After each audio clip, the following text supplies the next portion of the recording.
and good afternoon, everyone. Welcome to the 14th edition of the University of the Philippines and the Philippine Health Insurance Corporation's webinar series on Stop COVID Deaths Clinical Management Updates on COVID-19. I'm Dr. Raymond Francis Sarmiento, Director of the National Telehealth Center. And with me, as always, is my partner in crime and my mentor, the Special Envoy on Global Health Initiatives by the President, Dr. Susie Pineda Mercado. Dr. Susie, how are you? Hi Raymond, kamusta ka na? Kamusta po kayong lahat? Magandang araw po sa inyong lahat. We'd like to welcome everyone who's joining us in the webinar today. We've got a spectacular speaker, a very relevant topic. But Raymond, I wanted to just say that we have so many people watching from all over the country. I'd like to welcome you to the webinar. Those of you who are watching on a playback on TVUP, on YouTube, we like to welcome you as well, because there are a lot of people who aren't able to make it at this point in time. You can tell your friends, you can always watch it and watch it again if you find this inspiring. Raymond, we have people watching from Castillejo, Zambales, Cebu, Aklan, Masbate, San Mateo, Rizal, Las Piñas, Malolos, Bulacan, Baguio, Surigao Norte, Barote Viejo, Iloilo, Nueva Ecija, Balete, San Joaquin Hospital in Iloilo, LPGH, Acute Psychiatric Unit, Davao City, UP Diliman, Ballesteros District Hospital, the City Health Office of Tarlac, Angeles City, Capiz, Palawan, Rizal, Misamis Oriental. Magandang umaga po sa inyong lahat, and we're just so happy to have you here with us this morning. Raymond. Thank you, Dr. Susie, for that rundown. Susugan ko lang po yung ating demographics po ng ating mga registrants and attendees. So as Dr. Susie mentioned, it's all over not just the country but also the world. But at least locally, we have attendees po from the Calyang General Hospital in Santiago City, Isabela, Cagayan Valley in Region 2, the Tayabas Community Hospital, very, very important po since we have initiated po a program on telepsychiatry a few years back in that area, so that would be relevant for our topic. They are from Lucban, Quezon Province in Calabarzon, Busuanga Municipal Health Office from Palawan in Mimaropa. We also have the Dr. Gumercindo Garcia Senior Memorial Hospital in Cabangcalan City, Negros Occidental from Western Visayas, and from the RHU Manolo Fortich in Bukidnon. We also see here in our in our chat people who are waving hi and saying hello all the way from the United States in the state of California. We also have attendees internationally from the University of Colombo in Sri Lanka, from Phnom Penh in Cambodia, from Abha in Saudi Arabia, and the Niagara Falls in Ontario, Canada. So napakahalaga po na ng ating mga topics, but also at the same time we find it that it is our responsibility and duty to make it very, very relevant and practical po. That's why we enjoin everyone to join our webinar every Friday at 12 to 2. And as always, we would like to show our appreciation to the very hardworking team. Let's start first over at the University of Philippines System, the Office of the President, and also the Office of the Executive Vice President, represented herein by Dr. Teodoro Herbosa, the Office of the Vice President for Public Affairs, Dr. Elena Pernia, also represented by Assistant Vice President Rica Abad, and Director Timmy Cabana of EMPRO. We also have our napakagaling po na director over at a TVUP, Professor Emeritus of Masscom, Dr. Gigi Alfonso, and also the team po for our tech support over at the Information and Technology Development Group over at ITDC UP System, led by Director Paulo Paje, and also represented by Gabo Villorente and Noel Feria. We also have over at the UP Manila side, I cannot express it enough, the support and the guidance that we have been getting from UP Manila Chancellor Carmencita Padilla, also from the NIH Executive Director Eva Maria Tronco de la Paz, the College of Medicine's Dean, Dr. Charlotte Chong, and the Director of the Philippine General Hospital, Dr. Gap Legaspi po. And over at our partner side, the Philippine Health Insurance Corporation, being led po by the President and CEO, it's a Brigadier General Ricardo Morales. So maraming salamat po for this group, and privilege as I keep repeating in our weekly calls that it's very important that you have this very, very productive and supportive team behind you. And let's move on to the certificate po before Dr. Susie introduces our opening remarks speaker. Marami pa rin po sa ating mga attendees ang nag-email po at nag-message on how to get the certificates, when do they get the certificates, will they be getting a copy of the slides. So yes, you will be getting your certificates, but those certificates po will be sent to those who have attended the webinar for at least 50% of the duration. And along with the certificates, a copy po of the slides will be provided. So for those who have been waiting patiently, naghihintay po na ma-receive po nila yung certificates and a copy of the slides from our last week's very patok na patok webinar on from the genomic perspective and the genetic mutation of SARS-CoV-2 that was given by Dr. Cynthia Saloma, the Executive Director of Philippine Genome Center. We are still waiting for the revised version of the slides po. Not all of them will be up for public consumption po kasi, but definitely we'll be sharing the slides over to you. So maraming salamat po sa inyong pag-iintay and for always tuning in to our webinar series. So over to Dr. Susie. Dr. Susie? Thank you very much, Raymond. I'm always wondering how you're able to remember everyone you have to thank for our program, and there are indeed so many people who are working behind the scenes on this. Now, dami pang humahabol. Mamaya na namin babasahin yung mga iba kasi it's good to know where people are watching from. And I just saw maybe another 12 from different parts of the country. Thank you so much for being with us. We've got a fascinating topic. And Raymond, kung blockbuster yung patok yung last week, mukhang patok na.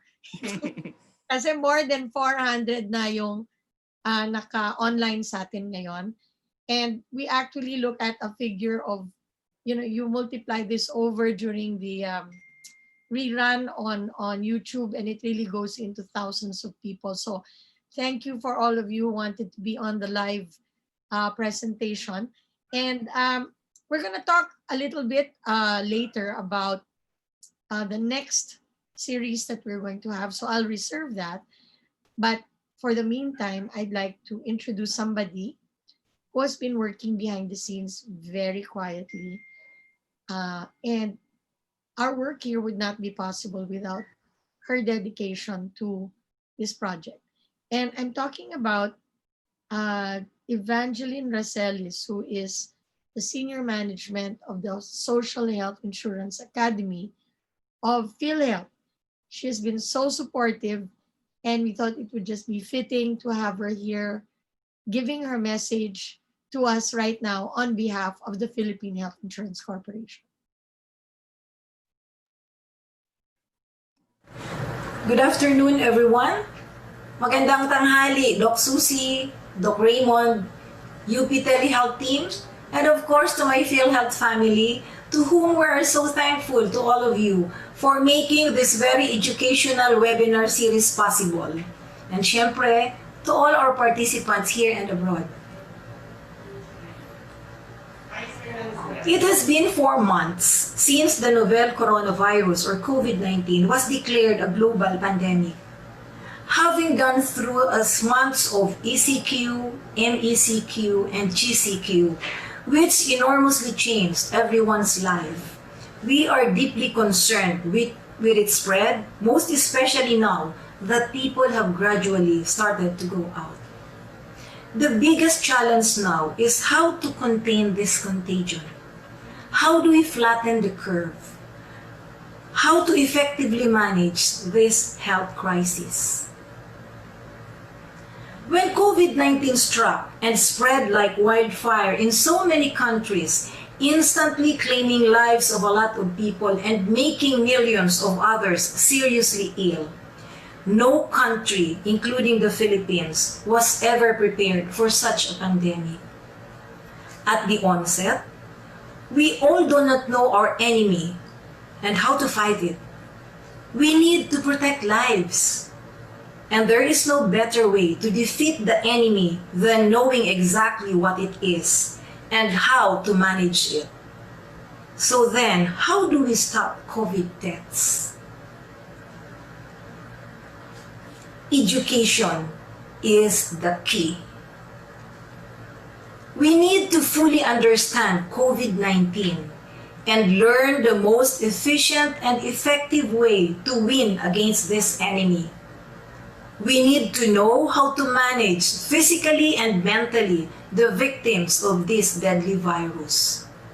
And for this, we are very thankful to UP Telehealth and to PhilHealth for partnering and jointly supporting this learning webinar series through our department, the Social Health Insurance Academy, or SHIA, which is the education and training arm of PhilHealth, under the Corporate Affairs Group. This webinar series gathers experts in different specialties of medicine to share the latest updates and best practices in the effective management of COVID-19 in order to stop COVID deaths. In support to this learning series, SHIA handles the promotion and dissemination of the webinar invitations to the Department of Health, PhilHealth accredited facilities, and other specialty groups in order to broaden its reach and spread the learning. In addition, we also post in the PhilHealth website the weekly topic presentations to give access to the public as well. And we are especially thankful to Dr. Susie and Dr. Raymond for bringing into this webinar series the best experts in the different fields of clinical management. And for this afternoon, let me welcome you to webinar series number 14 for another learning session with the topic COVID-19 and mental health.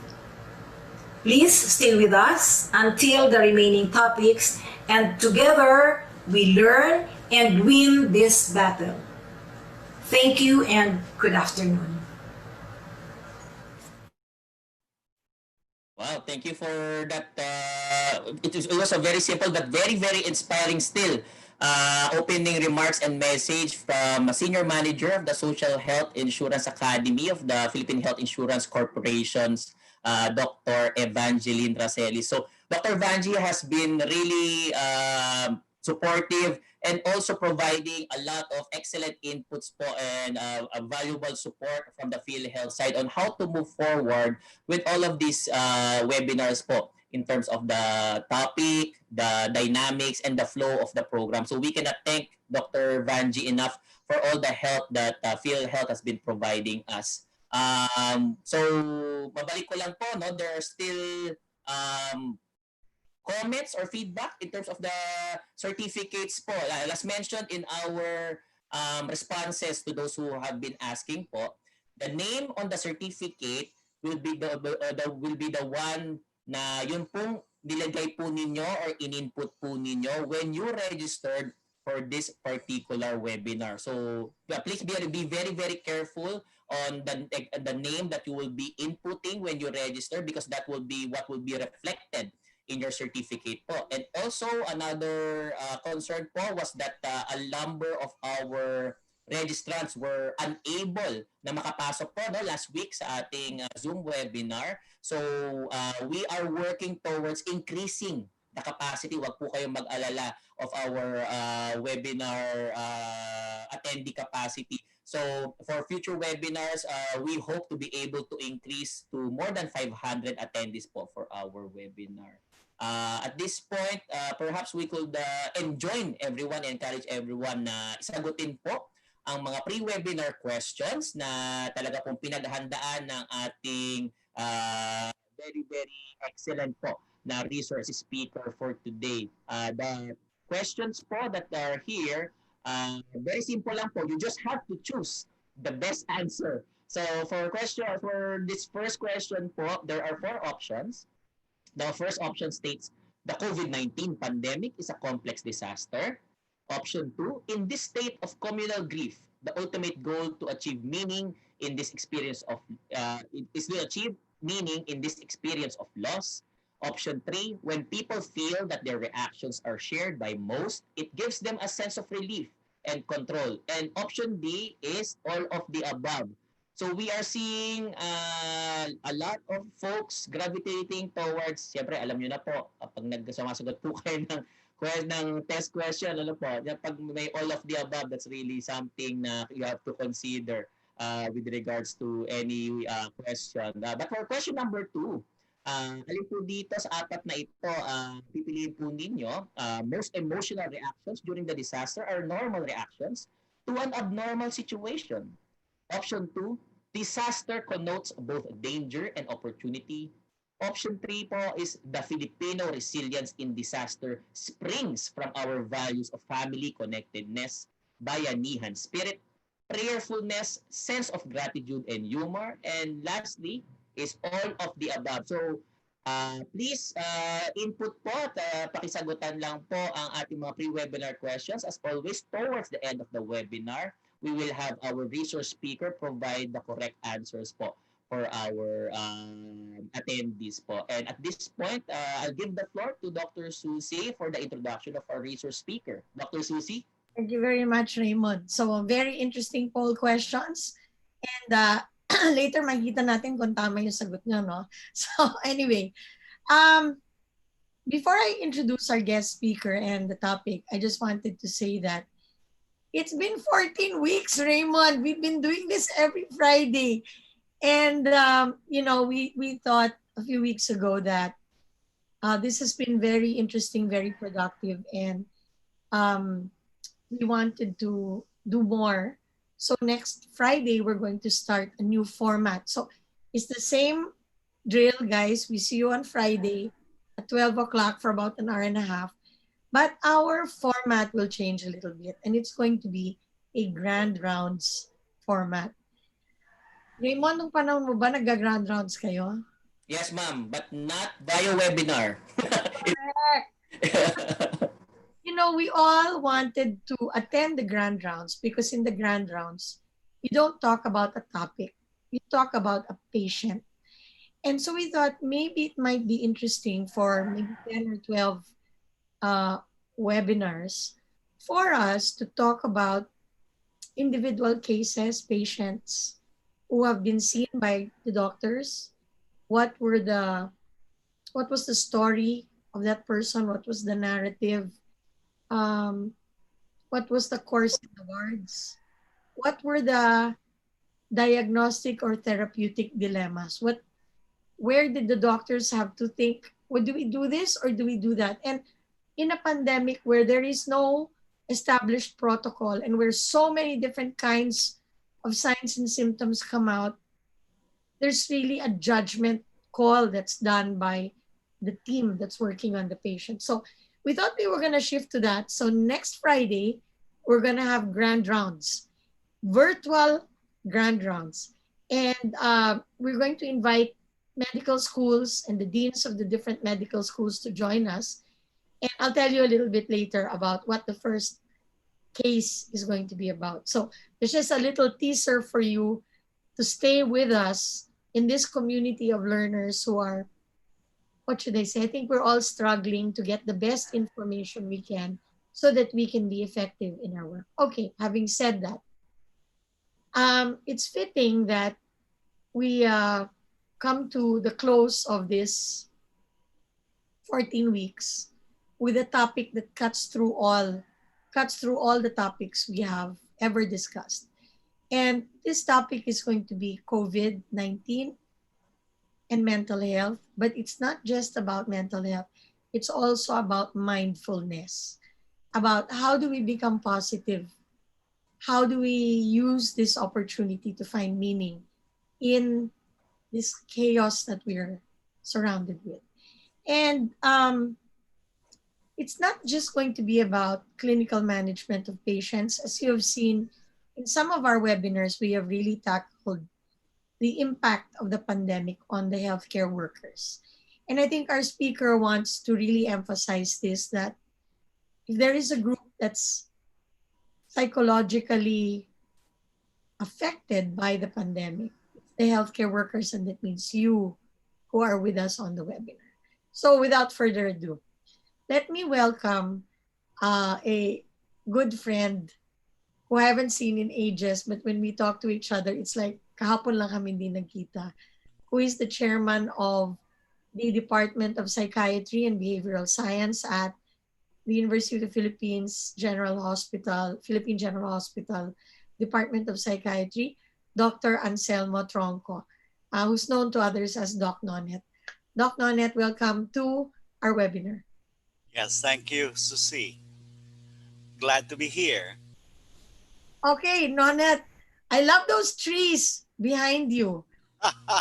Are you in a forest or something? These look like huge nana trees, and I am very jealous that you look like you're in a, in a very healthy place. Can you tell us where you are? This is my residence. It is better described as a garden with a house. Wow. Okay. No walls except for my bedroom and bathroom. Even my clinic is made of glass walls. So wherever you are in this place, you see the garden. Wow. Okay. Very nice. That sounds like a really, really good way to live. Yeah. It's a good Yeah. way to live. Yeah. You're always in a in a happy place, and I think one of the reflections, I know Raymond goes home to Pampanga all the time, but I think this pandemic has led us to think about where we live, because before it was about convenience, even if you're small place, small apartment, sige lang, basta you can go to work. But now you realize, what if you have to be quarantined? You don't want to be in a small building. You'd rather be in a place with trees. I don't know, Raymond, what's it like for you in Pampanga? So it's it's very similar. So it's really an expectation, or how do I put it? To put it this way, it will be really an oddity kung pagkagising nyo po ay wala pong tilaok ng manok, paglabas nyo po ng bahay ay wala talagang trees or malakas na hangin. That's something that I have over the years living here in Pampanga, that I've come to expect. But also it parang it brings about some sort of a calming effect kapag meron po tayong ganun pong surroundings, and especially in during this time po of the quarantine, that talaga po it's very important that we have some sort of space that or time that we can allot po for on our own, that we could set aside for ourselves. But in terms of how do we prepare space, ensure that there is a calming effect. Ganun po. That's something that all of us, I think, are looking for, maybe striving for po each and every day. Thank you for the question, Dr. Susie. Yeah, thanks, Raymond. I mean, siguro nakausap mo na si Doc Nonet kanina, no? Kasi may mga calming effect. Well, we had an hour-long prep yesterday po. It was really interesting to hear. I'll let Dr. Tronco say it in this presentation po. It's very po talaga. Okay, so we're not gonna stand in the way of the audience and Dr. Nonet Tronco, but actually a conversation with him will help you hear the chickens when they're diba? Mindfulness yun eh. Kasi Raymond, kung wala ka sa moment, kahit na kung ano pang tumitila ako dyan, di mo maririnig, di ba? Yeah, that's true. That is true po. Okay, so we're not gonna stand in the way of the audience and our very special speaker today, who's joining us all the way from Cavite. So Dr. Nonet Tronco, over to you with your presentation. Thank you. Thank you. This topic is coming from a point of view of positivism. Because if you listen or you hear or you read, the news about COVID pandemic is very often steep on who is ill, how many are ill, how many die, what the government is doing that is not okay. There is a lot of discourse there. But the discourse on what is good, what is hopeful, is not given much attention. So this is the point of view of this lecture. I read the Star this morning. By chance, Cito Beltran spoke about the Philippines as having 91% compliance rate in terms of face mask use, and Singapore has 94% compliance use, which is number one in the area. And then he said, when there was an asking around about their opinion about this, that we have a high rate of mask use, people did not put in the framework that it's really good. It is obedience. It is a communal obedience that this pandemic is evoking in people. Rather, many responded, takot lang yan mamatay. Yung mga reaction that doesn't uplift the spirit.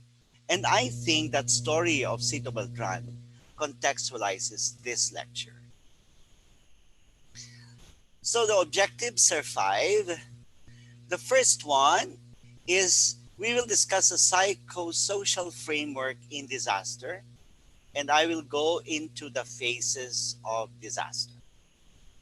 We will also discuss the cultural values embedded in us from which we draw our resilience. We will discuss not an illness framework, but a wellness public health framework in disaster mental health. And I will cite 2 programs.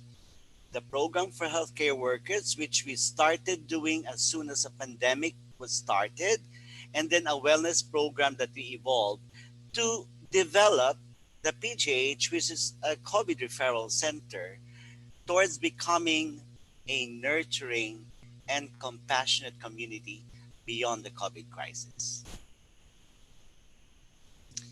Now, complex emergencies result from a combination of man-made and natural hazards. These generally involve violence and loss of life, the displacement of populations, extensive damage to societies and economies. And when Dr. Reselle's point that the world was and remains to be unprepared for this pandemic, it certainly highlights that COVID-19 that we are going through already beyond 4 months and probably many more months to come is really a complex disaster. Now, I'll go to the phases of disaster, and probably you will ask later, where are we in right now? Before the disaster struck, before the announcement that the Philippines, that was March 10 in the afternoon, that we are bracing ourselves up for some form of lockdown or ECQ or the phases of keeping at home, we felt already the fear, uncertainty, and feelings of losing control and vulnerability. This was globally expressed behaviorally. When everyone went to the stores, bought everything they can see, the alcohol, the tissue paper, everything they can see which they sought will make them be a little more certain that they will not get the illness. Phase 2, when it's there already, when we felt that it's just there, we hear stories about Filipinos being sick and being hospitalized. And then there is a range of intense emotional reactions, range from shock to panic, confusion, even disbelief. And then we saw, in fact, we really saw this. There is now a high level of activity. There is a sense of altruism. And many of us, as members of the community, exhibit a rush of adrenaline induced rescue behavior. And then, because of the urgent need to respond, this makes people actually think less clearly. We saw this. People just provided free lodging around PGH. The hotels provided free lodging and food. People volunteered their cars. People gave money to provide for PPE because it was running low. People wanted to give masks that were needed.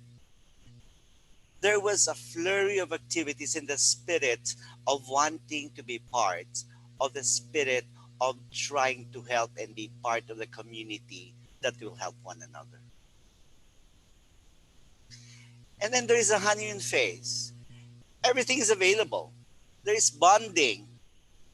So there are a lot of opportunities for the providers like us and organizations to establish and build rapport with affected people and for them to build with stakeholders. This is the time, if you've been through a relationship, I hope most of you have been in a relationship. In the first 6 months in our relationships, that is the honeymoon phase. You do not see the negative things. You see the good feeling. You see positive things. But then,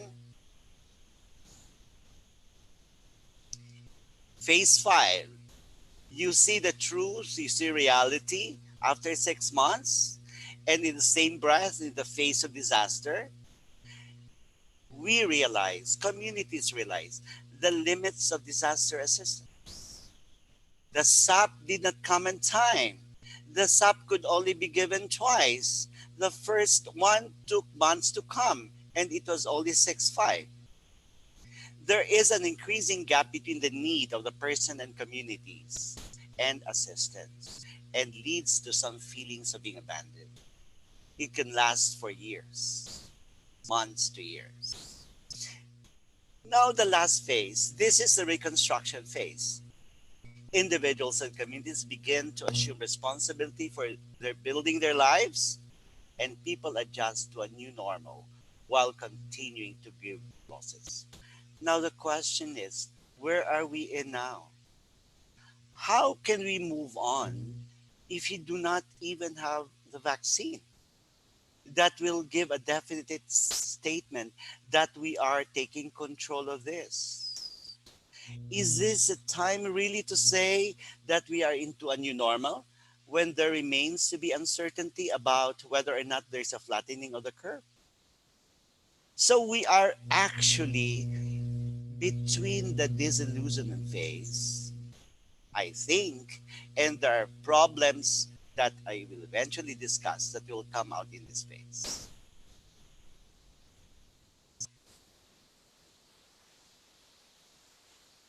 Next slide. Now, this is a very busy slide, but in the middle of this slide, we put here the heroic phase from the left, honeymoon phase, disillusion phase, and restoration phase. From the viewpoint of mental health, at the top part of this slide, you see stress management of the relief workers. You're surprised. We're not talking about patients here.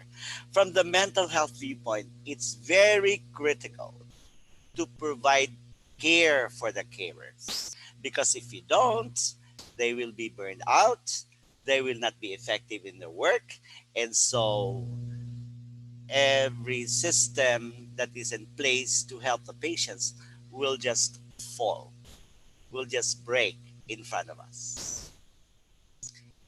Now, if you see the stippled line, the arrows that is leading to the right, you see now what was earlier said, the heroic phase and the honeymoon phase.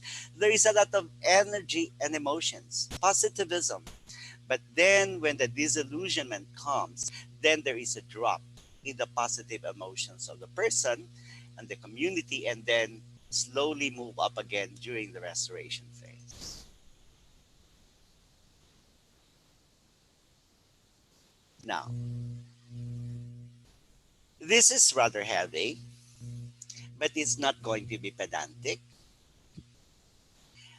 We listed basic assumptions and principles because it will give you and understand what guides mental health interventions.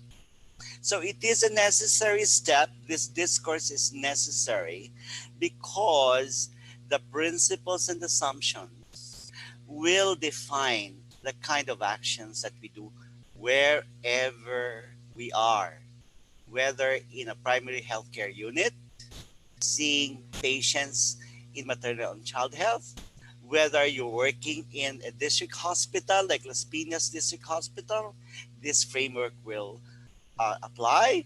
Whether you are in a big hospital where there is COVID patients, this also will apply in terms of what will guide us in trying to come up with mental health intervention in this COVID crisis.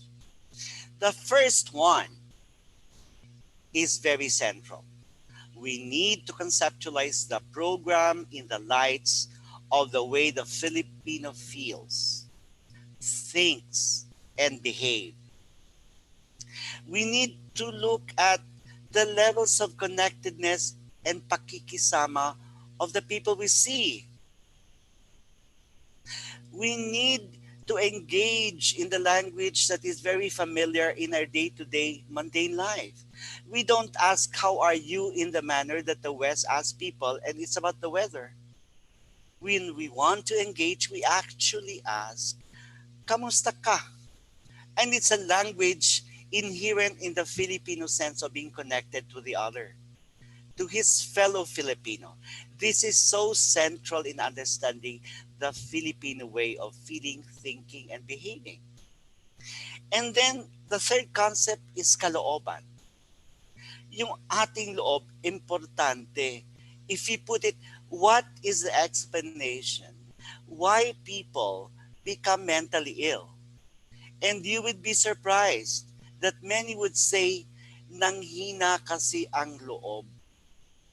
Yeah, that is a very good explanatory model by Filipinos.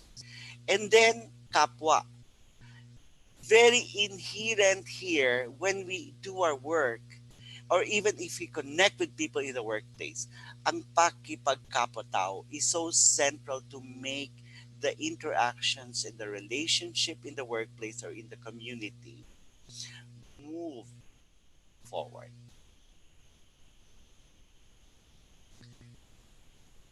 Number two, in any pandemic then as now, people do not become shells of their former selves. And then when we make people feel the normalcy of such emotional reactions, it brings a sense of control over life situation. In the past, we did not find a space of our interaction to say what you are going through in the context of an interaction with our patients.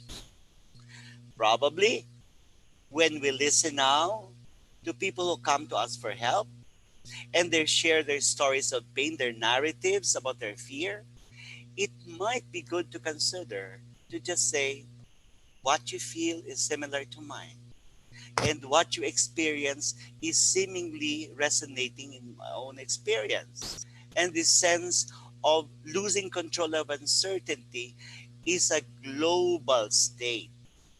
But, if I may say as a psychiatrist, the single most important problem that is inherent in man, in us, in humans, is top of the line, is to grapple, deal, and resolve the sense of uncertainty. That is top of the line. Number 4, communal grief. While grief is often seen as an experience of loss of a person, and you may be familiar with this with Kubler-Ross, I'm using this. I'm taking the liberty to describe a communal grief as we go through this pandemic. So we use a language of personal loss and grief, the way Kubler-Ross put it, in the phases of depression, anxiety, being angry, being overwhelmed, and being to accept the loss. and then we move forward. We reach the ultimate level of finding meaning and purpose over this pandemic. Number 5, this is the heart of my lecture. I personally advocate for this kind of thinking of positivism. And this is not only me. This is shared by many mental health experts. Our 3 professor emeriti had a session for 2 hours in our department for COVID. And this reflects as well this kind of thinking that I'm sharing with you. What are these? We have a sense of humor that was present in the disaster of Nueva Ecija and Baguio, that was present in Pinatubo. The sense of humor of the Filipino does not die. It doesn't die with a disaster. 2, the sense of gratitude. Ang term natin dito, utang na loob. Nandyan pa rin yan eh. 3, spirituality. The single most important way through which people, especially Filipinos, survive this experience. And family support, and connectedness, and sharing the same grief. And in the end, it has been there and is still here, the sense of community sharing, what we call the bayanihan spirit. Let me just tell a narrative, not the details, but I listened to the stories of 2 prominent doctors in the grand rounds of PGH. And I was asked to react to their stories. It's quite a long narrative. But the narrative eventually, if there is a single thing that was the meaning of being through a serious illness and recovering from it, it was the critical role of a healthcare worker, the nurse taking care of one of the doctors who prayed with him every day. That really made such a big difference from the story of that doctor. And then the other doctors spoke about finding meaning and putting it in this language. Success in career, a good family, a comfortable life because I'm good at being a doctor. In the end, those things really don't matter as much as the sense that I was nearest God in the times of imagining that I will be let go in death. Now, there are other specific principles that guide the program in terms of what to do. 1, putting a structure, putting predictability, putting regularity to the things that we can still do. It can be as simple as every 4 or 5 p.m. or every 5 a.m. since the onset, I will walk for 1 hour and 15 minutes. Or every morning from 8 to 10 in the morning, I will be taking care of the garden. It's as predictable as the sunset of Manila Bay. You need to have that because it provides a certain calmness. The predictability calms us down. 2, prompts and accurate updates. That is very necessary. And I hope that we get the official updates from legitimate sources because there can be fake news. 3, the immediacy of the psychosocial response and its interconnection with well-being. Hindi pwedeng mag-antay. We need to respond while it's hot. Hindi pwedeng taka muna. Later on na lang. We need to provide a mechanism through which people could actually share their pain and distress. Mechanisms through social media that they could access because it cannot wait.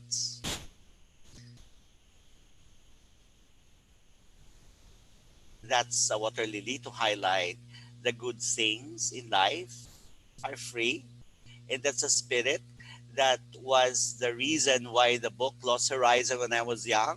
This was the lily that brought this person of his youth go through the struggles, and eventually the last phase and the lily was a symbol of the triumph of that man's spirit. When I was 16 or 17, I read it.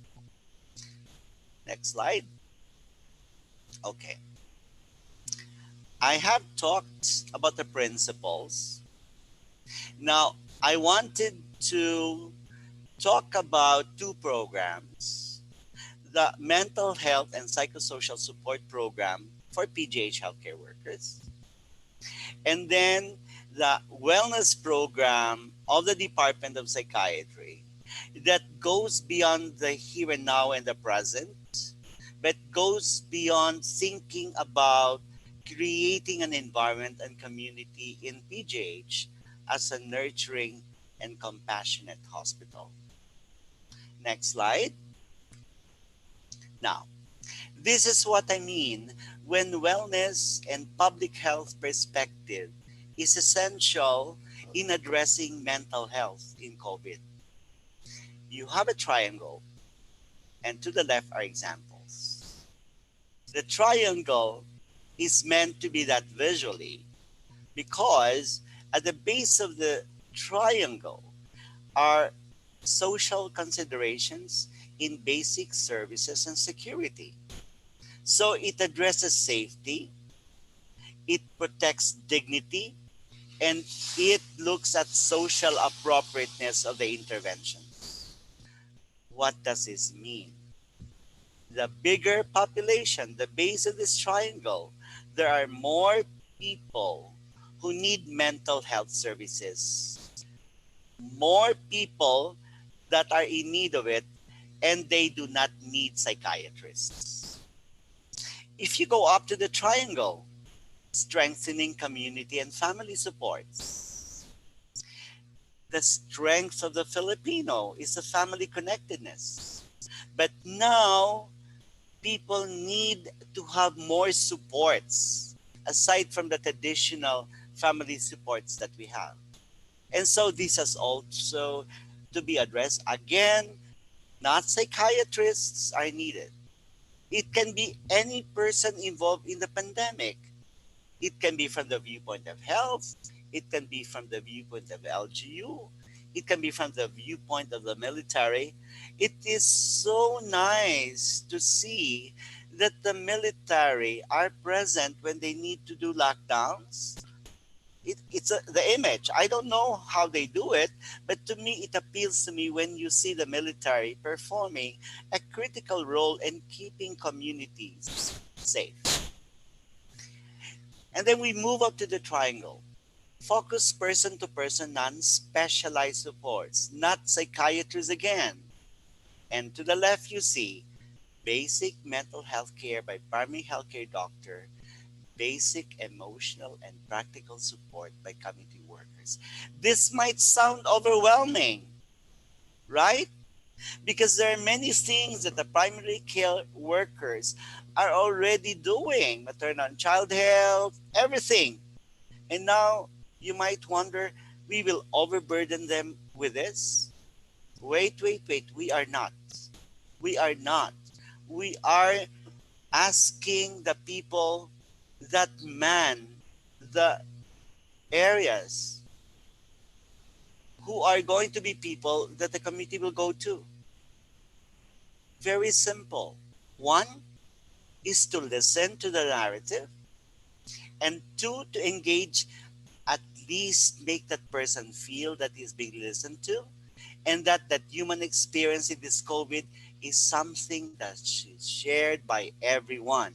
We are not asking you to do a witch hunt. We're not asking you to play little psychiatrists. We are asking you to connect to that person in front of you from a human perspective and bring out that human perspective because there is a shared uncertainty, shared loss of control, and there is a shared pain in this pandemic. Now, of course, in the disillusionment phase, there will be more people who will probably become psychiatrically ill, or people who goes beyond the usual range of anxiety and depression. Then there should be provision for mental health specialists, psychologists, psychiatrists, and nurses. But in the scheme of things from a public health viewpoint, this remains to be reflective when we speak of universal health care. The basic services for mental health in the COVID and even beyond rests on the bedrock of the basic health services, which is primary health care, anchored in the barangay health center and in the RH. Now, this is a busy slide. This is just to give you a framework that is often missed. If you look at the top rectangle, the intervention is not on the individual. The intervention has to be on the family and on the community. And the intervention should not only be biological, what to give to the person with COVID, but it will have to deal with the psychological issues evoked by this uncertain situation, to summon social resources in the community to make them feel not abandoned, and most importantly, even to go to the spiritual dimension, because in the end, the experience of the uncertainty of being ill or someone you love can be sick of COVID and many of them can possibly die, leads us to speak of the spirit of invoking our connection with God. Now, we down the line, if you look at this slide again, there is a rectangle that's colored by brown. So we need to look at it in terms of the immediate response, the intermediate response, and the long-term response. I will highlight that when I talk about the program for wellness in PGH. Now, in terms of the process that we need to bring people and communities then and towards the future. To the left no side, you have a green box that says equilibrium. COVID-19 brings everyone to a state of equilibrium. And then the minimum goal is to bring them to pre-COVID times. But because disaster or crisis connotes danger and opportunity, in fact, there are some people who go beyond their pre-COVID times and function and transforms into better human beings, better family members, better teachers, better students, better managers, better healthcare workers. Some people can find this occasion to go beyond doing the things they did the same way before COVID. Some people, after finding meaning in this experience, can actually have a transformative change. Next slide. Now, I only have a few more slides, so I'm going to talk about the PGH Frontline Workers program. Next slide. There are only a few, and reflective of the public health perspective that I provided for in the triangle. The first one, provision of basic security services and dignity. So specifically, are the PPEs adequate? Do people who work in the heat of the PPE are provided food? Are they provided accommodation because they could not go home to their families for fear that they will infect their elderly parents? If they decide to go home, do they have transportation and other valuable resources? And then, do they have a go-to place when they in fact feel that they're physically and emotionally unwell?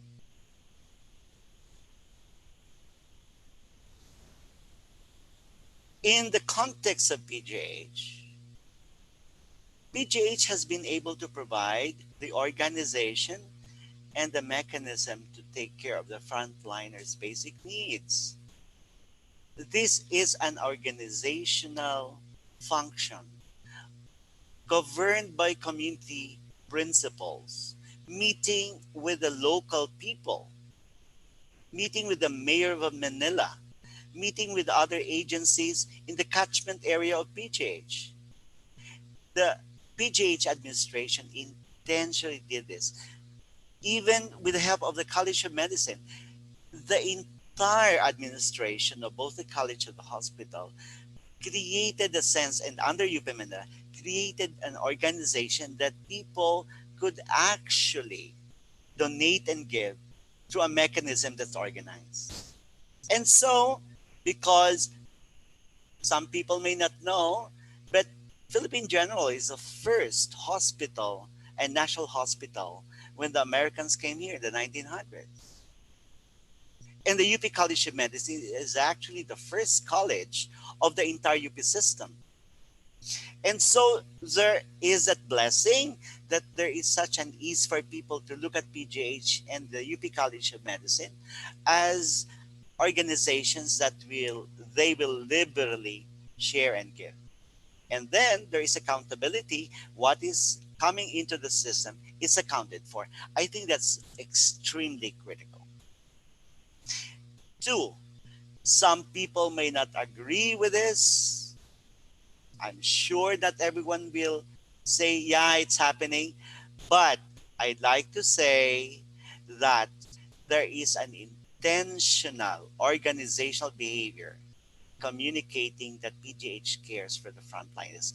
It may not be enough for some, but when the director finds time in the early part of the COVID crisis and meets with the frontliners, person to person with a face mask, that communicates from the high level of the director going down to the frontliners in the field. I think that symbolizes a communication that what you feel, what you do, what you're concerned of are important to us. To me, that is a very important symbolic meaning of our organizational behavior that communicates we care for you.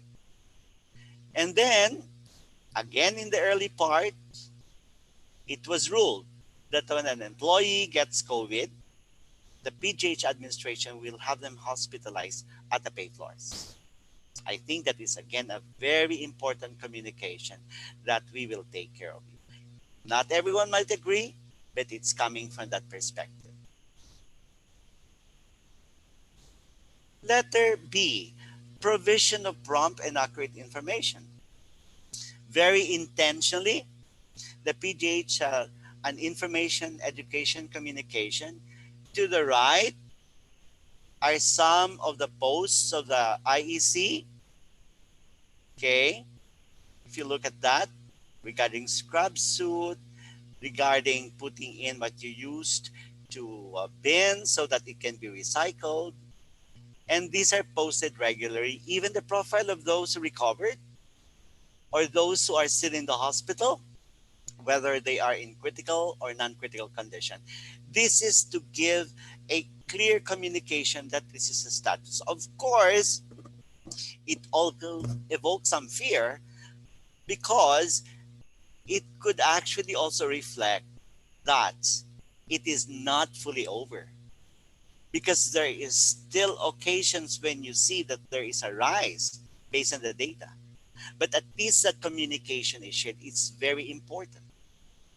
Next slide. Now, I'm going to show this video. This was given to us, shared to us by the West Visayas State University College of Medicine. Can we watch it? Just a few minutes.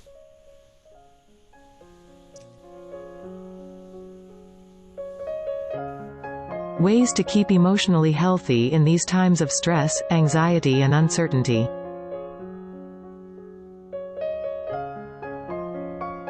One, keep yourself safe.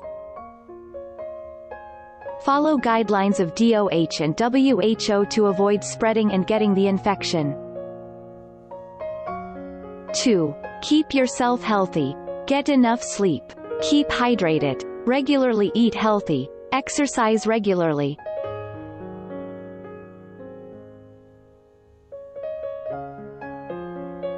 3. Find meaning in what you are doing. Make each day an opportunity to make a difference.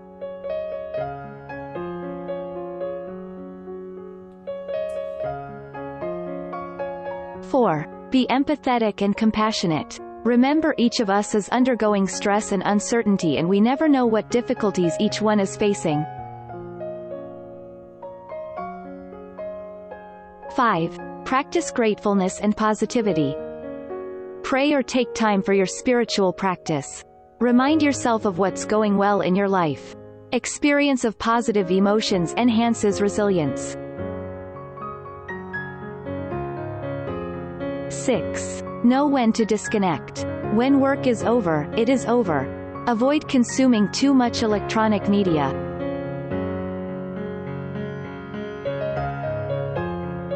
7. Make and keep a set routine. Organize and plan your days to find suitable rhythm for you. Structure and routine helps ward off feelings of helplessness and lack of control. Take short breaks to rejuvenate and relieve stress for the long haul.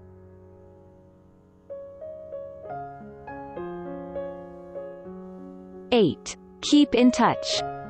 Text or call friends and loved ones. Keep abreast of the news and announcements from reliable sources.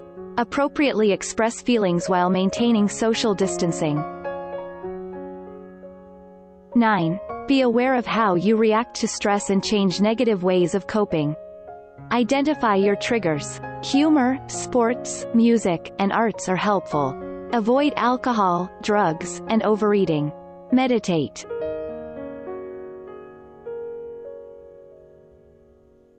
10. Recognize signs of burnout and mental health problems. Recognize emotional exhaustion, such as a low sense of involvement, low energy, and sleep disturbance as signs of burnout. Thoughts of suicide and self-harm are psychiatric emergencies.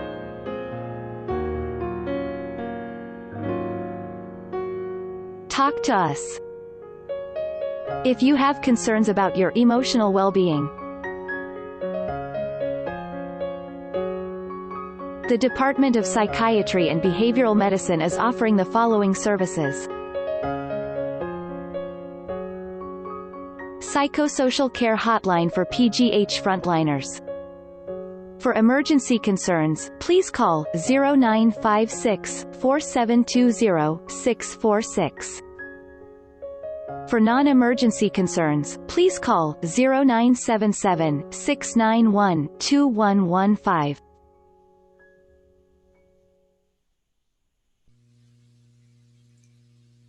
Okay. Next slide, please.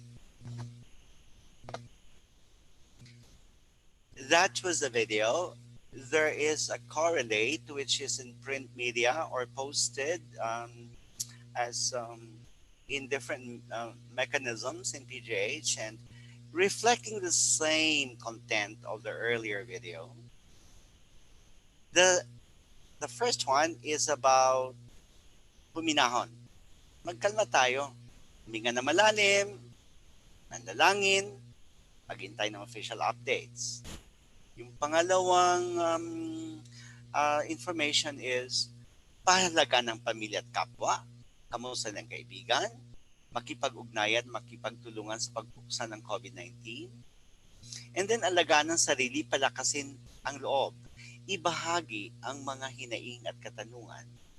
And the last one is about becoming physically well, water, sleep, exercise, reflecting the same content as the earlier video. Next slide. Now, we also created the resilience wall.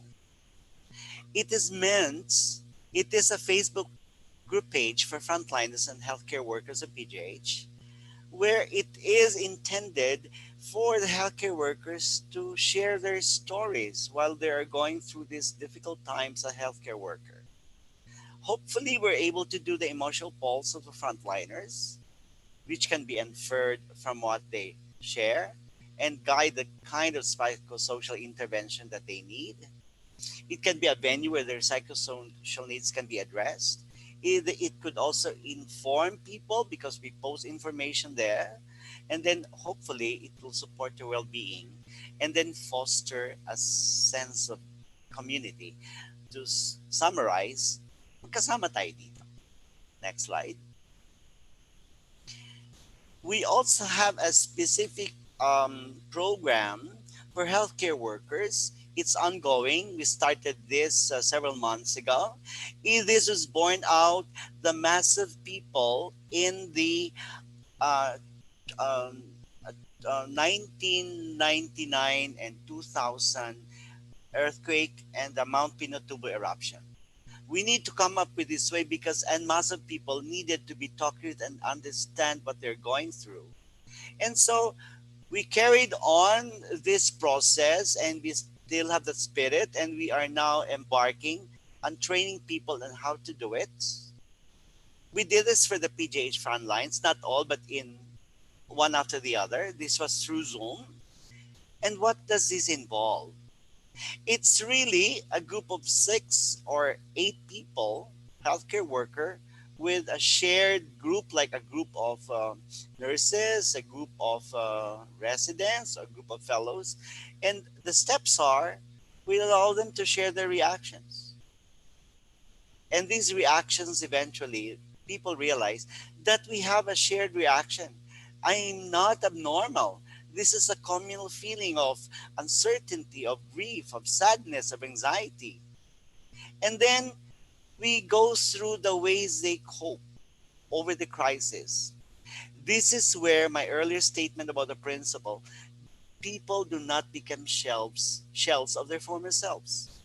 We put in the context that there were crises before in our lives and we cope this way.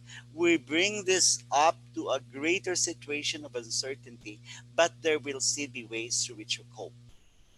And then lastly, there is a process of knowing how to solve the problem that is at hand. So it's a group process. It assumes that the group are generally healthy people. And as a group, people can actually come up with solutions that are meaningful and appropriate. Next slide. Okay. This is the one that was earlier shared in the 4 pictures about psychosocial intervention. If you notice that the hotline is here again, because a consultant psychiatrist is on duty 24 hours, round robin, and all the people who connect to this hotline are seen by the consultant psychiatrist of the department. And to the right, the UP Diliman Psychosocial Serve has also come up with their hotline. Next slide. This is the hotline of the National Center for Mental Health. Why are we giving these hotlines? They are available, but again, the people who will need dyadic specialized services, again, based on this public health triangle, not many will actually need psychiatric intervention. Next slide. Now, capacity building beyond the COVID or creating needs of development in the future. What are these? Next slide. 1. We are training UP Manila volunteers and other departments in psychosocial processing because we feel this is a backbone of mental health intervention. There is collaborative efforts within and outside PGH. So for example, our graduates in psychiatry volunteered to do some PSPs for the department. Letter C. This is an unknown. This is something that has to be done because from the public health perspective, the Department of Psychiatry will not be able to provide this. So this is a $1 million question. What is it that we need to sit on to create a community-based program for psychosocial intervention now and in the future. And letter D, this will provide an introduction to the next few slides. Development of transformative change program towards a nurturing and compassionate hospital or university. Next slide. Actually, this highlights the fact that crisis or disaster connotes from the Chinese viewpoint is both danger and opportunity. And actually, from the opportunity viewpoint, before COVID, we asked people to collaborate with us. Now, the relationship is somehow changing. People are asking us to deal with the mental health dimension in their community and their organization. There is a shift. And so, it's like saying the metaphor of before it's a closed shell. Right now, the shell is opening up. And psychiatry and mental health experts has now a window or a door to enter into the world of people who before were close to the idea that mental health is important. That is the opportunity that mental health has at the moment. Next slide. Now, this is the last few slides. We created a program for the Department of Medicine. Next slide. And the overall goal is to develop and collaborate with other departments in addressing the wellness of PGH residents. That is the concrete activity for the next several months to years. Next. There are specific things that we've come up with. We are linking with external sources for training and lectures and workshops for yoga, music therapy, mindfulness. Number 2, we are giving lectures on goal setting, time management, anger management, stress and sleep. We are also going to conduct monthly stress pulse surveys so that we could identify the people who need some more specific intervention up to dyadic intervention with the psychotherapist. And then lastly, we're offering psychiatric evaluation and treatment to referred residents through the hotline. So, next slide. This is the last slide that I have. Pause. And so to end my lecture, most of the emotional reactions to this pandemic are healthy responses to an abnormal, uncertain situation, the COVID-19. The values embedded in the Philippine culture, specifically family-centeredness, the Bayanihan spirit, spirituality and prayerfulness, humor, a sense of gratefulness, imbue us with resilience and translated to lakas ng loob. The wellness perspective for mental health intervention in COVID-19 behooves us to take care of those who are not psychiatrically ill, the bigger population who need our help. Therefore, a community and public health perspective that recognizes the primary healthcare approach is essential. With that, thank you very much for listening.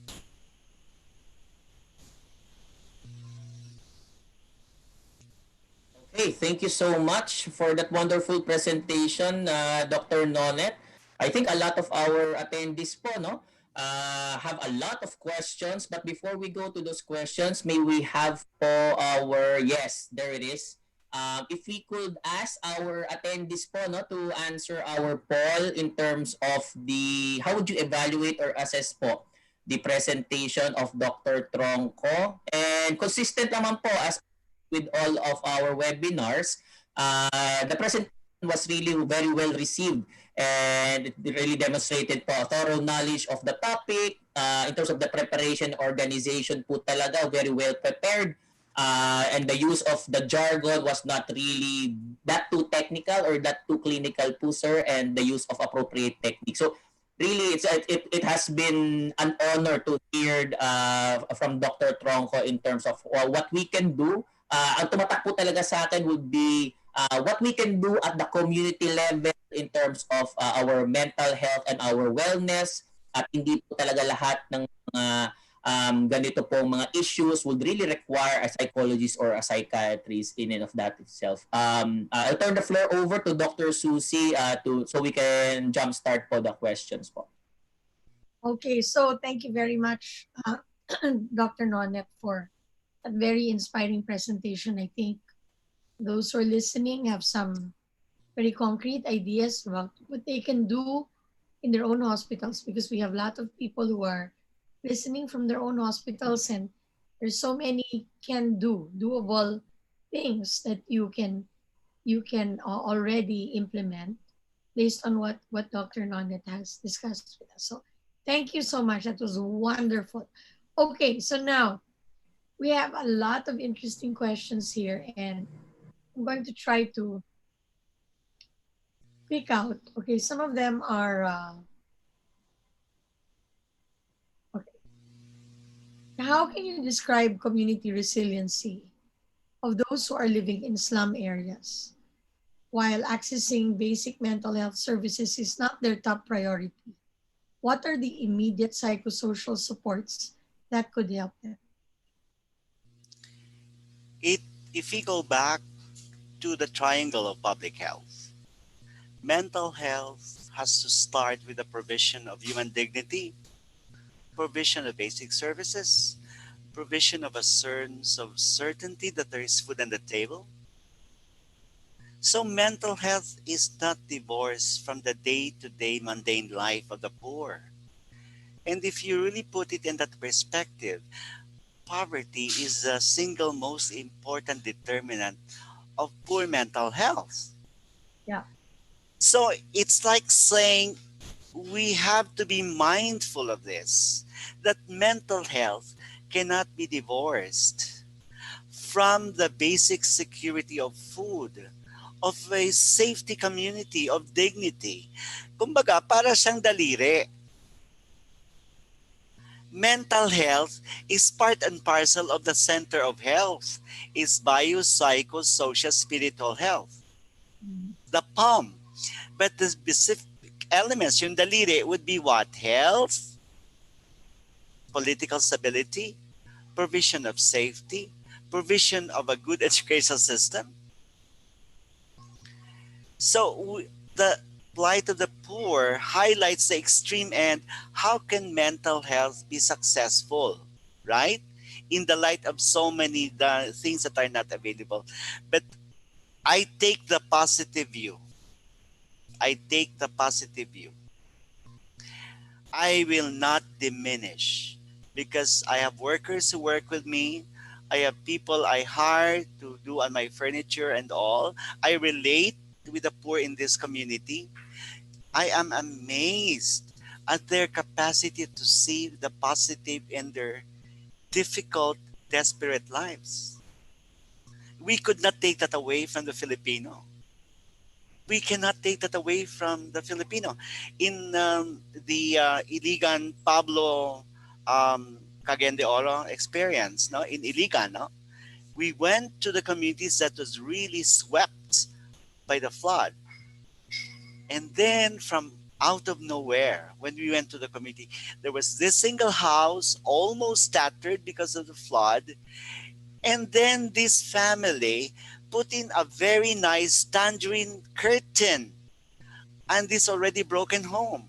I think that is what I'm saying, the spirit of gratefulness and positivism and the sense of community. So I am not going to see the lens because I am middle class, but we'll find out what is it that the poor has in terms of resources to move on. We don't really know. Did I answer the question? I think you did, Nonet. I mean, that's really how the urban poor are coping is really a challenge for everybody. I was just talking to some people yesterday about about this, and I said, workplaces or other kinds of settings. So that's talking about the community and the home. And that's a little difficult to reach. Actually, media reaches them, right? So you can see people follow media, they phone in, they call, they ask questions. But workplaces are also good places to talk about what's going on para magkamustahan, di ba? So kunyari, may-ari ka ng tindahan, may-ari ka ng talyer, you have an office. That's a place where people can say, kamusta na kayo? Kamusta na sa bahay nyo? And I think it's just incumbent upon all of us to ask people we work with who we know may be having difficulties, kamusta na kayo? Kamusta na sa inyo ngayon? Meron bang nagkakasakit? I mean, of course, that's a very medical thing, no? But actually, people are very eager to talk about that. O nga, meron po kasing nilalagnat kahapon eh. And then, that becomes an opportunity to help people cope. So I think just opening that conversation, as you were saying earlier, Doc Nonet, yung kamustahan lang, no? And that can be done in any setting. So it's not programmatic, it's more a social response. It's more we as people being sensitive to what's happening to other people who have so much less in life. Raymond, you're nodding your head. You wanted to say something? No, I just remembered our conversation earlier, Dr. Nonet, in terms of the difference when you ask how are you from the Western perspective and when you ask kumusta in our local setting. There really is that sort of depth in terms of that question. Kasi when you ask how are you from the Western perspective, it's like, okay, I'm fine, okay, I'm good. But it's very, very superficial in that sense. But for kumusta, that really parang it hits you at some part of you saying na how parang it really puts you on the spot in terms of conducting a relatively quick introspection. Parang, kumusta ba ako? Kasi we do not really do that parang consciously or maybe on a daily basis. And just that one word, kumusta, that's just really powerful in and of itself po eh. Sige po, Dr. Susie. Actually, ako naman, what I notice is people greet each other with, kumain ka na? Diba? Kain muna tayo. And actually, it sometimes it's a polite way, but sometimes it really means, kumain ka nga sandali, diba? Parang, and I think that's what Doc Nonet is saying, that it's holistic. No, let's not separate the psychosocial needs from the overall needs of people. But I think that's another way of saying kamusta. Am I right, Doc Nonet? Kumain ka na. Yeah, because if you read Doreen Fernandez, the author on food, language is a social language of the Filipino. Yun yung sinasabi niya, we share meals and that is the way the Filipino think. We generally don't eat alone. Yeah, kaya hirap tayo yun eh. Diba, hindi tayo madalas na gustong kumain mag-isa. It's in a way, when you invite someone to eat, it's really about let's sit down and we can talk. Yes. Yeah. Pero, can I just say something? Alam mo ba kung saan ito na nagaling? It's really important to me to highlight kamusta ka. Michael Tan was a speaker of the graduating class of UP College of Medicine 3 years ago. And his discourse of the speech was to get into the deep meaning of kamusta ka in the fabric of the Filipino social connectedness. That was the theme, and it was 45 minutes, but I thought that it was never explained in that manner. That's why I'm putting it here. Kasi hindi naman natin, narinig ka na ba na discourse na kamusta ka is a very important language of the Filipino? Di ba wala? Oo nga. But Michael, You take it for granted. But I'm putting it here thanks to Michael Tan. Yeah. Kasi siya yung talaga nagpabukas ng isipan ko. Oo nga, no? Oo. Oo. Yun lang. Gusto ko lang pasalamatan si Michael Tan. Oh, okay. We've got another question here, Doc Nonet. The Filipino has commonly been described as resilient. However, our resilience has also been a factor in more structural determinants of poor health. How can we differentiate between kaya ko to versus titisin ko na lang? And Doc Nonet, the past few days, I've been dealing with this problem. People who can't breathe, right? I'm talking to them, kuya, kailangan mo na pumunta sa hospital. Hindi, kaya ko pang tiisin. No? Yung matiisin tayo eh. So, what can you say about that? Hindi ko magets yung tanong. What is the balance between doing something about a particular experience that's difficult and then tiising positive ka na yung lang? resilience. Right. And that's also resilience. Parang resilience to the point that it's detrimental to us. I think that's what it means. In the same way na, di ba, they say we are a very assimilative people, di ba? When our OFWs go to Italy, they begin speaking Italian and so on. But then they lose something in that process kasi we're adaptive, resilient, and so on. So I think the context of that question is, can our resilience go to a point where it's not good for us anymore? Parang gano'n. Resilience kasi is defined as a capacity to bounce back. Okay? You are para siyang bola na nilalaro for stress. Babalik siya sa buo ulit, no? So yung pagiging matiisin, no?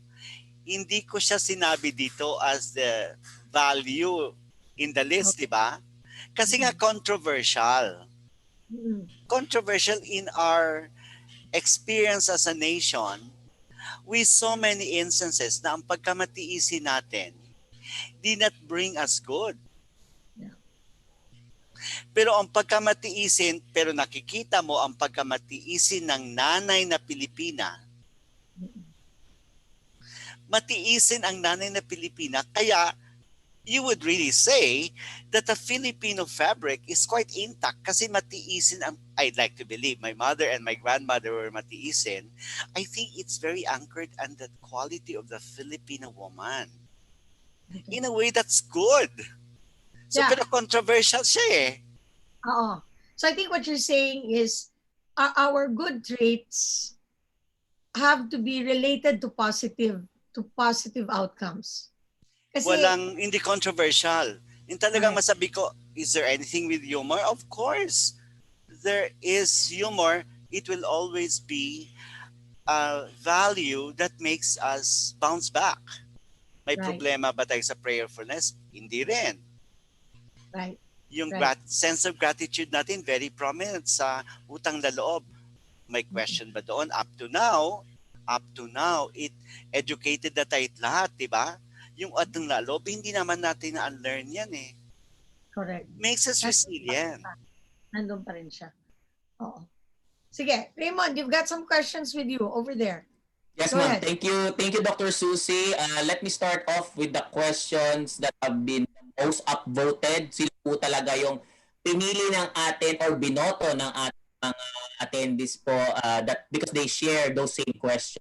So to Dr. Nonet, sir, is there such a thing po, or is there such a concept as toxic positivity in terms of, I think the question here is that can too much positivity reach a point that it becomes toxic? And then how can you differentiate it from thinking na you are really just being too positive versus that you think, the question here is you think that every disaster is an opportunity. So yun po yung related question just to tie up with the earlier question from Dr. Susie. So parang there can be too much positivism. That may probably more anchored on positivism anchored on reality of the here and now. How can that be wrong? Kasi halimbawa, yung often spoken, one person could see the glass as half empty. Another person can talk about half full. Yun yung point of view na yun. Yun yung kulang sa discourse, I think. Yun ang sinasabi ko, let us discourse about the things that are positive. Kasi this is an occasion to try to start from a positive viewpoint para makaahon tayo. Hindi tayo pwedeng palaging pupunta sa negative. Doon ako unclear ba yun? Pero doon, it's anchored in the reality. Yung sinabi ko nga si Sito Beltran, 91% of Filipinos uses a face mask. Maraming mga pasaring kasi takot ba huli, takot ganyan-ganyan. Hindi pa pwedeng sabihin, ay, Filipinos are really obedient. Ako ang dating sa akin we are a basically obedient culture. Hindi negative sa akin yun Hindi negative sa akin yun. If you ask me as a doctor, I'm sure Susie also experiences or Raymond, pag sinabi ng guru natin during our time, lulunukin natin to obey because we trust the confidence of the trust of the teaching relationship. Diba? And the bedrock of that following is really a deep sense of obedience to our lola, to our mom, to our dad. That is my premise, that is my thought, no? Obedience, I think, is very basically a Filipino value. Ikaw, Susie, anong tingin mo? Raymond? Alam mo, Doc Nonet, naisip ko kasi, di ba, I really liked your framing of the pandemic as disaster and that response. And for me, that was an eye-opening part of your presentation. I looked at it last night, but of course, when I listened to you, then it sinks in a different way. And I was just thinking, some people are probably still at a level of disillusionment. And some of us are moving on. Diba? Parang ganun eh. So, I think, parang, the question is then, how do we move people into the next stage, which is positive and rebuilding and rehabilitating and all of that, when there are still some feelings about being let down, disillusioned, and all of that. So, sa akin, parang, these kinds of activities help us bring each other to the same place. No, parang sa akin yun ang eye-opener sa akin dun sa talk mo, which I relate now to this thing about obedience as a really positive thing. Because some could say, kasi sunod lang na sunod, di naman nag-iisip, di ba? Disillusion yun. Di ba? Parang, kumbaga, you know, your view of things is always colored by your mood or what's going on with you in terms of how you see yourself in relation to the world. Ang lalim na, parang na. Laliman ko pa nga sana kasi from a psychiatric viewpoint, Susie, alam mo, yung reaction mong yan nung narinig mong lecture, di ba you looked inward? You did, right? Actually, if I can prescribe to those who listen to this lecture, no? Go back to the past 4 months. Didn't you experience that you're actually looking inwards into yourself? I doubt if anyone here would say no. But that is exactly the very process that is critical to restore. Kasi we take stock of our losses. How do we do that? We have to look inwards. So ang tanong ngayon, kaya ba natin to move from disillusionment to restoration? Yes. Because the nature of the uncertainty and lack of control of the disaster makes us as a human being reflect inwards. Hindi na tayo lumalabas makipag-dinner 3 to 5 days a week. Hindi na, di ba? Hindi tayo lumalabas sa Tagaytay para kumain ng breakfast and then go back after 2 hours. Di ba yung mga bagay na akala natin importante, hindi naman pala importante yon. We stay at home. And then we look inwards because we are in a context of looking inwards. Ganon yung dating sa akin. So, mahirap pa hindi. Kasi lahat tayo nag-look inwards eh. Yeah. O di ba very positive talaga ako? Positive! Tama. Very helpful. Speaking of of positive po, we got a question here from a dear colleague over at the Department of Health, Dr. Ginger Ramirez. She asks, how can we promote positive values without the risk of trivializing the disaster and the difficulties that people are experiencing po? I-highlight ko dito ang UP response sa tail end ng second sem. Sa totoo lang, di ba, binash ang UP. Bakit nag-insist sila na hindi na lang pasa lahat? Di ba, remember? May nagbash sa UP. Napaka-unkind naman ng UP system. From that viewpoint, napaka-unkind daw natin, pero, what does UP stand for? Honor, excellence, and compassion. Mas compassionate ba na ipapasa natin yung batch na to when they look back to these times of their life? Pinapasalan natin na hindi sila nag-go through the rigor of accomplishing the task? This happened. Ngayon, years later, pag yung mga graduates na to, nagkaalisan na naman ng tao kasi nahirapan na sa trabaho, itong graduates na to will remember this time and say, no, I will still be here and find a solution. Wala lang, di ba? No, that's a very important proud example, UP sir. na ako, kahit nahirapan ako kasi faculty ako ng UP College of Medicine. Diyos ko, Lord. I didn't know internet. I didn't know the computer. I had to learn it. Yeah. Tama ba? Yun yung perspective na yun. Hindi, Siyempre, maganda, Doc Nonet, kasi parang, we've through this webinar series, we've been talking about clinical management. It's like, what do you do for others? I think this talk is so precious because it's about what are you doing about yourself or for yourself? And just being aware that your insight is what will help you survive this in a positive way. Kasi sabi ko nga, gera to eh. I think I told you this personally, nagkakwentuhan tayo, di ba? Ay, pagchismisan na. I actually watch a lot of war movies now. I think I've said this before. I watch movies on World War II because I want to see what makes people survive under the most difficult situations where they have to stay home. Pag gera kasi hindi ka lalabas eh, di ba? You have to stay home, you have to hide, no? So, there is really a value in talking about at the end of the day, okay lang pala we didn't have this, we didn't have that, walang manicure, di ba? Parang, okay lang pala, di ba? Pwede. So it's an important conversation, I think, especially for all the healthcare workers out there who are listening to us, because you need to take care of yourselves. You need to take care of yourselves because no one for you. And this conversation,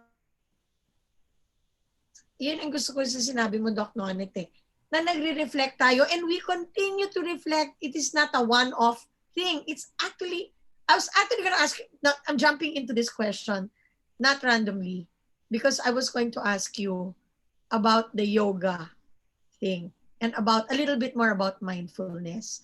Kasi what would be our practical kind of recommendations for those who are feeling burned out? I lost you, but I guess you're asking, in what simple way can yoga and mindfulness be practiced without going to the gym? Parang ganon? Pwede. Or what are the other things that prevent us from burnout? Or alam mo, I have dealt with that years ago. Kasi I know mindfulness, kaya lang hindi nga ako marunong ng internet. So I have to come up with own mindfulness and meditation techniques that I teach my patients. Okay? Alam mo, ang simple lang na sinasabi ko, how long do you spend in the bathroom to take a bath? Kung 5 minutes, simple lang ang solusyon ko. Make it 10, make it 15, until at some point you reach 30. Pero pag Wow. 30 minutes na, ang sasabihin ko na lang, do you remember how it felt when the first drop of water hits your head? And do you remember how it feels when it flows to your body? Do you remember how it felt when you lathered your skin? And do you ever lather your feet and fingers as long as you lather your fingers and your hands? Do you actually feel the movement of your body when you scrub your entire body? Oh, simple put, sa tanong mo napakahaba ko dinidescribe ang proseso. Simple lang Ganda. ako. Simple Oo. lang ako. Yeah. Kasi, ang nararamdaman natin na komplikado, anger, hurt, anxiety, uncertainty, overwhelm, simple lang ang pinanggagalingan yan. Ang pinanggagalingan yan, kung maintindihan natin, ang basic sensation of the body. We could make sense of it kasi all these complicated emotions, fear ngayon, uncertainty, everything, if you know the basic sensations, kombinasyon lang yan ng basic sensations. Ginaya ko yan sa libro na ginawa ng bata pa tayo. Di ba masyado tayo idealistic? Naalala ko na si Bertrand Russell, ang kanyang libro is Epistemology of Knowledge. Doon daw nanggagaling lahat ng ating knowledge, including emotions, sa basic senses. O, ginamit ko siya nung psychiatrist na ako. Nice. Oh, so you like it. Ganun na siya kasimple. I love it. Very Tonight, I'm simple. about 1 hour. Very simple but very effective, Dr. Nonet. Thank you for that question po, no, Dr. Susie. We also have po questions that have been from those who are watching us from YouTube po and following this this webinar. Very, very important question po, no? So the essence of the question po kasi will be, what will be your advice? How do you allay fears, for example, for healthcare workers who have been quarantined or isolated? Especially po, di ba po, there are quarantine or isolation facilities that may be special for healthcare workers and may be different from, let's say, the non-healthcare workers. And also, being a healthcare worker, if you test positive, obviously you may be sequestered to isolation facility or quarantine facility po, no? But there's this fear na baka po nahawa ko ang aking mga mahal sa buhay, family members, ganyan-ganyan, and hindi sila healthcare workers.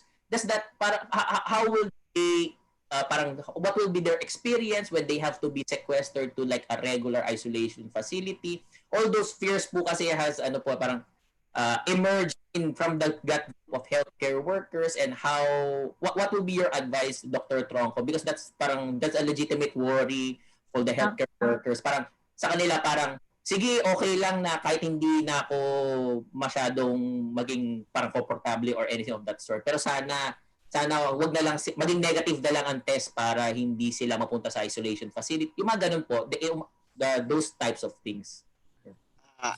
Sa sinabi mo, valid fears.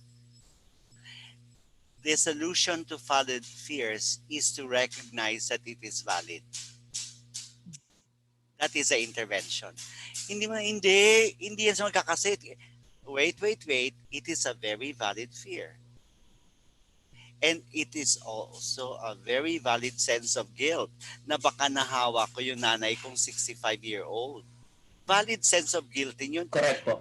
Diba? Valid sense of guilt yun. Kaya some people opt to go and quarantine outside of their homes. They stay in the dormitories provided by the people who gave lodging houses. Dahil nga doon, ayaw nila na mahawa yung pamilya nila. Napaka-importante sa Pinoy yun eh. So valid guilt din yun. Yes po. So the intervention, validate the valid fears and reactions. Oh, that's one. Pangalawa, di ba may mga tao na pinapauwi doon sa bahay, di ba? Tapos nag-RT-PCR, so wala pa tayong definite. The PGH, the team in PGH, you know this, no? They follow up the healthcare workers and the patients. Yes. by telemedicine. Right. So, and then, pag nasa ward, yung mga patients natin sa ward sa PGH believe it or not, may nag-donate yata ng computers. So, bawat pasyente ngayon, kasi hindi sa pwedeng bisitahin ng family. Alam mo ba na umiikot yung computer or laptop and then there is time for each patient to talk with their families? Families, opo. That's amazing. Diba? That's Parang, diba nakakatuwa? That's amazing. That's amazing. Especially for for our service patients, because that's something that they may not have ready access outside of that setup, but because of that, that's very crucial po and valuable for them. Totoo, nakaka-touch nga eh. Parang ang daming tao na nagbigay para mabili ito. Di ba nakakatuwa siya? Yeah, it's great. Very positive talaga si Dr. Tronco. That's really what I'm getting from Sir Nonne. I've known Dr. Tronco for a number of years now, but really it's the positivity that oozes out from every pore of his. But I'm not Peter Pan kasi yung tanong kanina, di ba? Am I Peter Pan? When I was younger, I probably was. Okay, I was more Peter Pan. Now, I'm 61 years old. I'm an optimist. Okay, sige sir. Okay po. Raymond, Go ahead, ma'am. we want to keep Dr. Tronco longer, Kala mo but na. it's time to answer the poll questions. Go ahead, Raymond. Opo. So, thank you for those two questions, Sir Nonet. This is the time when perhaps you could share with us the correct answers. I'll just repeat them, and then at the end of each question, maybe you could give the correct answers po. For the first question, wherein we instructed the attendees to choose the best answer, the options were option A, the COVID-19 pandemic is a complex disaster. Option 2 states, in this state of communal grief, the ultimate goal is to achieve meaning in this experience of loss. Option C states, when people feel that their reactions are shared by most, it gives them a sense of relief and control. And option D is all of the above. It's all of the above. Those are the principles. Great. Okay. Thank you so much, sir. And then for question number 2, instruction again was to choose the best answers, and option A states, most emotional reactions during the disaster are normal reactions to an abnormal situation. Option B, disaster connotes both danger and opportunity. Option C states the Filipino resilience in disaster springs from our values of family connectedness, bayanihan spirit, prayerfulness, sense of gratitude and humor. And option D, again, is all of the above. All of the above. Pero take note yung resilience coming from the values, medyo mataas and I'm very happy. It resonated to the participants kasi hindi man masyadong pinag-uusapan yung resilience. Nice. Diba? Thank you. Yes, sir. 6%. That's great. Thank you so much. Yes, sir. Maybe you could have like your final message or final words po for our attendees, Dr. Nonet. Ending lang, i-summarize ko lang yung discussion natin after the lecture.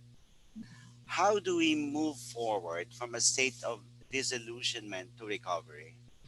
We should never underestimate that this occasion when we were made to stay home and not do the non-essentials made us really turn inwards. Hindi ito dependent ng talino. Lahat tayo went through this. Hindi siya a function of intelligence. It's the human impulse. Okay? Now, what is the other human impulse? Hindi rin ito dahil matalino tayo, educated. The human impulse is to find meaning in this pandemic crisis. So imagine people turning inwards, people finding meaning. What is the ending? People going through what they've lost, and people seeing this experience as getting them to look at the essential within. And many would say that it brought me closer to my appreciation of my powerlessness. At hindi ito ba do'y sasabihin ko and really brings us closer to our connectedness with the Supreme Being. How can you fail? How can you not recover if you are able to see the wellspring of that spirit? Diba? So ako, hindi ako natatakot na hindi tayo mag-get over this. Ito yung nabigay nitong pandemic eh. It's a connection to family, to people we have not connected with, to our friends who we forgot to connect, to people who we suddenly become people we can connect with in our community. What did we lose? We gained so much. So yun lang, ito yung summary nung pinag-usapan natin after my lecture. Tama ba, Susie? Ito Ganda. yun. Naiyak na ako.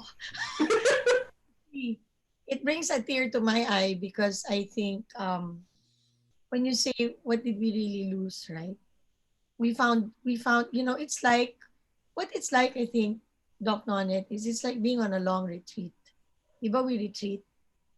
As Filipinos, we retreat. We go on, couple of days, week, where you're just with yourself in nature and so on.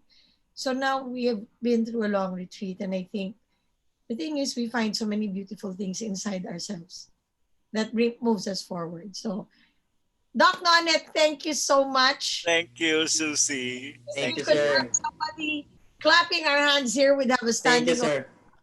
Thank But you. yeah, thank you so much, Nonet. I think the beauty of this is you are still with us on the webinar. You've experienced it in real time, and other people can watch it on the replay. But it's been amazing, really amazing, Dr. Tronco. Thank you so much. Thank you. Thank you. Thank you, Susie. Thank you, Okay. Raymond.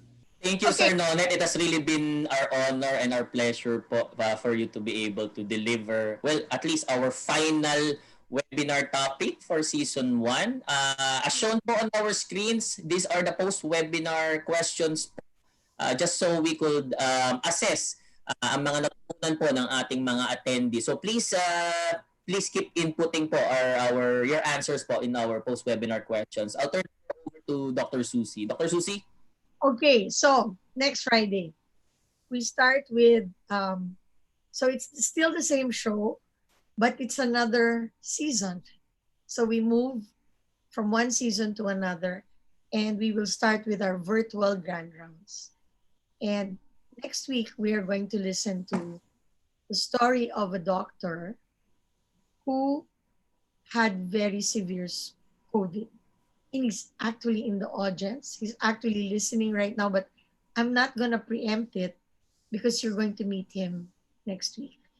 So in our time, when we were maybe first year in med school, when we hear Ramon Abarquez, yan, mga cardiologist. Later on, it was Dr. Roddy C. Nako. So, we're gonna have Dr. Roddy C. tell his story on next Friday. So don't miss this because I listened to his other Grand Rounds lecture. He was sick, but he knew exactly what was going on. And he's going to talk about what went through his mind. And Doc Nonet was the reactor to that talk. And it was about his spirituality. It was about meaning. It was about God. And I think that journey for our first Grand Rounds meeting is a good way to start because for the next 12 or 14 episodes, we will be talking about individual patients and have the reactors talking about the clinical side. Dr. Roddy C. will be telling his story. We've also got in the audience right now Dr. Nelson Abelardo, who also got COVID. And, they were together when they got COVID. So he's going to be one of the reactors as well. And we're going to have Dr. Camilo Roa, who was with us on the first webinar, to talk about the difficult decisions that they had to make in terms of whether to intubate or not intubate Dr. Roddy C. I mean, this is really a story that I think we'll all want to hear and learn from. So be with us next week. The topic is the doctor as patient, virtual grand rounds number 1. And it's the journey of Dr. Roddy C. So don't miss it. It's our Friday habit of gathering, learning, and listening to each other. Okay, so over to you, Raymond. Thank you, Dr. Susie. That was something of a bit of a teaser. I hope a lot of our attendees po. From what I gather, we had more than 1,000 registrants for this particular webinar topic. So that's a testament po, Sir Nonet, to the topic itself, but also to you as our chosen resource speaker. Salamat po. Saka Raymond, ang daming bumabati kay Doc Noneto. Yes po. Talagang sikat na sikat po si Dr. Tronco. That's really a fan base for Sir Nonet. At least over sa ating mga attendees po. It's really something to behold, especially with regards to the webinar series. I think this is at least the second or the third straight time that we have achieved more than 1,000 registrants for this webinar. So as mentioned, we are working towards increasing po our capacity for this Zoom webinar, and we hope to be able to accommodate more than our current max limit of 500 attendees po. So maraming salamat po sa inyong lahat. So next week, as mentioned, we will have the topic, the doctor as a patient, and we will also have our inaugural speaker for this UP PhilHealth webinar series, Dr. Roa, as reactor or discussant po. As shown po in our post-test webinar, at least 90% of our attendees were able to get the correct answers for those two questions given by Sir Nonen. So maraming salamat po talaga sa inyong lahat. And as always, makita-kita po tayo every Friday from 12 to 2. And sana po gawin po natin itong Friday habit. And as mentioned, Season 2 will be about the virtual grand rounds, and it will be starting on July 31st, which is the Friday po next week. So thank you so much. Keep safe, keep healthy, and see you online.